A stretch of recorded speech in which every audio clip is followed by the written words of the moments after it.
Hey everybody, Jeff Reinhardt here, LMP and Lancaster Online. Welcome into the Week 8 edition of the LL Football Roundtable, sponsored by Auto House of Lancaster. Here we are in Millersville, home of the Comets. We're at Penn Manor this week. What a great 3 weeks for Penn Manor. I wanted to come over here and chat with these guys and give them a pat on the back. It wasn't too long ago, they were 0-4, and then bang, somebody flipped the switch, and the Comets have been great here the last couple of weeks. They've ripped off 3 wins in a row. Big game this week against Wilson, Section 1. But I'm really curious about what's going on over here the last couple of weeks when Penn Manor just, like I said, flipped the switch, and they've been great. Let's bring in guest number 1. He is Kyle Sullenberger, two-way line guy for the Comets. Kyle, come on in. How are you, bud? Good, how are you? Excellent. Okay, first question. 0-4. How aggravating was that? That had to be like, wow, frustration city. Speak to the first 4 weeks. What wasn't going right then? It's just we were struggling as a team. We couldn't get anything going. And like you said, it was really damaging for me because I'm a senior. So it's not how I wanted to start out my senior year. Okay. But, yeah, we just weren't clicking as a team. And after we got our first win, we started to do that. We started to play as a team and bring things together. And it took a couple of weeks just to score. Yeah. How maddening is that when you're not only not winning, but you're not even getting, like, touchdowns? That had to drive you nuts, yes? Yeah. Especially with how hard we work during the week. It's really frustrating to work all week and then get to a Friday game and not score a single point for the first 3 games. So. Okay. Crest. I think that's when you finally punched in a couple. Yep. Was that good for morale, just to score a couple of touchdowns? True? Yeah, I would definitely say so. It gave us some confidence going into the next week. Because, like I said, if we would have came with another 0 off that game, I don't think we would have had the same energy at practice the next week. Proud that you've hung in there, and that everybody's bought in. Wins are great. They do a lot for your momentum. Yeah. But are you proud of all the guys for saying, okay, we can really do this. Let's keep it rolling now. Yeah, I am really proud of my teammates for what they've been able to accomplish. Especially winning 3 in a row. I mean, that's difficult, especially going up against a team like Hempfield where we haven't beaten 14 years. I mean, I'm really proud of my teammates for coming around and really changing around our record and our season. You beat Hempfield for the first time in a long time, at least with the trophy in the stadium. To beat them and to win that trophy and get to hold that up, how awesome. Something that we'll remember forever. Coach Brew has really taken pride in making his team get to this point and work for what we have, and feels great to come out with a win there. Wilson, tough trip. Bulldogs are pretty tough. They've won like 5 in a row or whatever, but you guys also have a ton of mo, and you're playing very well. What will this week be like for you, getting ready for them? You know their defense is always pretty good, and your D's got to shut down their passing game. Give me a Wilson preview, please. Got to be laser focused all week, know our responsibilities, know what we got to do, and hopefully we can execute. Going into that game, we need to have confidence. We need to dominate on both sides of the ball, and we need to bring energy. After 1 tackle, we need to bring energy and make sure it's always up. So I think that's what we need to do to be able to win. All right, we are back from Penn Manor, where Jeffrey and Tyler visited with the Comets. Thanks to those folks for their cooperation. As always, Penn Manor, who did not score for a month, yeah, and then has not lost for the next 3 weeks. Pretty that? Cool. Good on way to go. Way to hang in there, Comets. This is the LL Football Roundtable, brought to you by Auto House of Lancaster.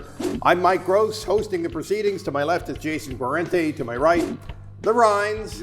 And we're going to quickly go through 3 big games that we featured last week that were significant in section races and were just big football games. So let's start with the Garden Spot Twin Valley Epic. Yeah. Great game. Which you covered. Which I covered. Yes. Most amazing part of the game is Twin Valley had 5 turnovers, and big turnovers, a pick 6, a fumble that they didn't kick, a punt return. Wow. So huge, field position changing turnovers, and they still found a way around. Yeah. Still scored 35. They play so fast. I don't know if you've seen them. They're as fast when they want to be. They're as fast to the line of scrimmage as any offense I've seen. That they just run. They run 20 plays in the first quarter, and they're just. I love the way they play.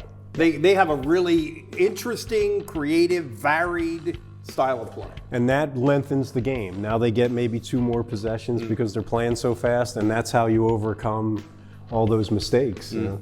Garden Spot, Trenton Huber had 2 interceptions and a fumble recovery in that game, and he would be the story any other time, except that Twin Valley managed to pull it out. And that's an extremely significant game in the Section 3 race. Oh, absolutely. Oh, big time, yeah, because Twin Valley has Ephrata now this week, and that's if Ephrata wins, then it's tied again. But Twin Valley's like never won any section titles, and this is uncharted territory for these guys. They've never been 8-0. They'll go for 8-0 this week. Their O-line's been great. Did you notice that? How good their O-line is?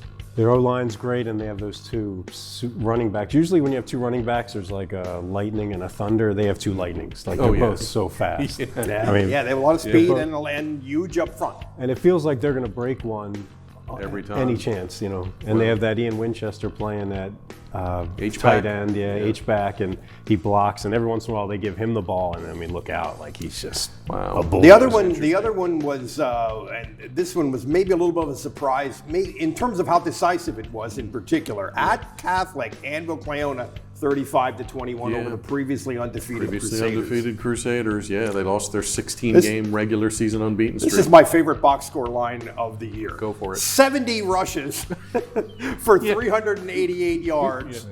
0 for 4 passing for 0 in a routine win. It might be the second time this year that Anvil won without completing a pass. They had 3 100-yard rushers last week. Cale Harder had 100. Bryce Keller had 135, and Cameron Conley, their quarterback, has gotten much better the longer the season's going on here. It seems like player development and understanding what they do. Yep, and I was at the Littlestown game over in Littlestown the last time they lost, and they were disappointed, and we were all press guys were standing there. They at were the 1-2. Yep, and I talked to Matt Gingrich right after, and he's shaking his head, and he's like, I don't know where we're at, what's going on. They haven't lost since. They have found it. And they are now number 1 in the district. They're number ranking. 1. They flipped over Trinity, which you didn't think was automatic, even if they did win. Yep.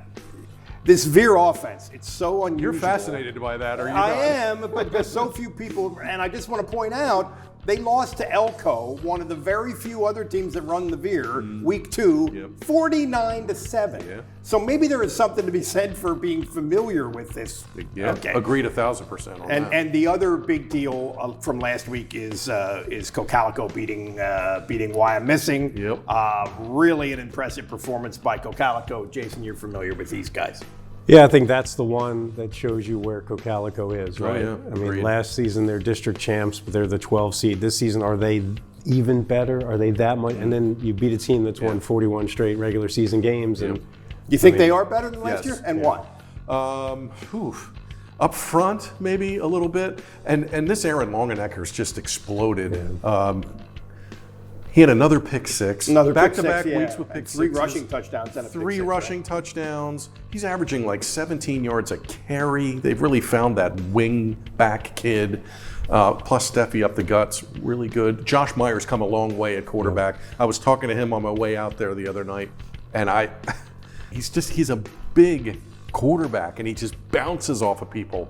He gets 7, 8, 9 yards a carry. So Cocalico has found it. They flushed the Warwick game a month ago, and they are taking no prisoners right now. And they shut down Wyomissing. I mean, big time. 7 points until the very end. Yeah, I mean, it was 34-14. Yeah, that was, and again, decisive. It was a decisive win over a monster program. Yeah, YO got a late TD. I was way, way impressed with how Cocalico was just in the backfield, how much pressure they got off the edges. And they were stuffing YO. Maybe they're better defensively than they were last year, although they were very good last year. Yeah, they were. Yeah. They were. It's tough to compare teams, and are they better? Right now, they're really, really good. Other than Manheim Township, I think Cocalico is your hottest team in the league, and then like Twin Valley, Exeter. Yeah. But Cocalico, wow, they're on another level. Look at the wins on their ledger, LS, Manheim Central, Wyomissing. I mean, those are 3 like state-ranked or state honorable mention teams. Cocalico's been phenomenal. This week, the schedule is a little bit less juicy, but we do have a couple of big ones. One sneaky big one that we might not have anticipated, but we'll get to that in a minute. Twin Valley and Ephrata. Yeah, Mounts can get a tie for first place with a win. Twin Valley again, wow. Now, Engel's already over 1,000. Johnson needs 35 yards for 1,000. I got to dig. There's been backfields with 2 1,000-yard rushers in the same season. But it's rare. But it's rare. It doesn't happen a lot because, like you said, it's usually like a power thunder guy. They have 2 lightning guys. I love what they're doing. Again, this is big in Section 3. Yes. After the loss to Garden Spot in a competitive game, but they did get beat.